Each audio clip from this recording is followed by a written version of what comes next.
What's up mga master, nandito tayo ngayon sa pwesto ni Diwata. Doon no. Nakain tayo ng pares. Bago ang lahat, intro.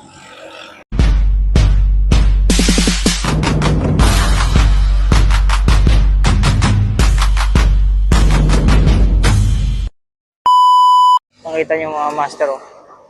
Daming tao kahit 3:30 ng hapon.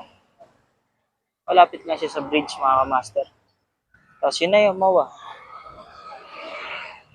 Daming nakapark sa sakyan kumakain. Motor. Yun ah. Humihinto talaga yung mga sasakyan. Kakain. Dito lang to sa along, ano bang street to? Basta malapit lang siya sa MOA, yung bridge dito. Diwata, Pares. So mga ka-master, ang step 1 pala dito, magbabayad ka kay ate. Cash po. Tapos yan, grabe, bagong tad talaga mga ka-master yung ano, yung lechon kawali, tsaka yung chicharon bulaklak. Yan oh, solid mga ka-master. Actually, sa lahat ng pares na natikman ko, yan pinakamasarap. Tapos, yan yung step 2. Kukuha ka ng kanin kay kuya. Yan. Only rice din yan mga ka-master.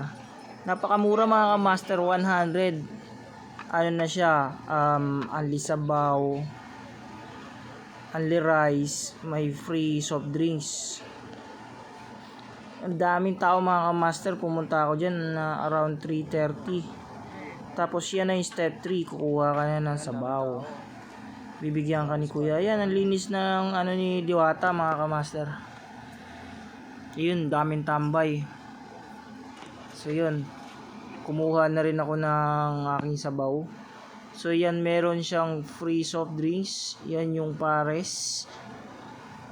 For only 100 pesos, napakamura mga ka-master. So yan oh, ang daming tao. Tirik ang araw. Dami talagang kumakain mga ka-master. Napakamura kasi.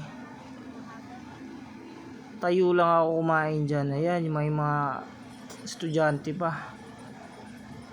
Yan oh.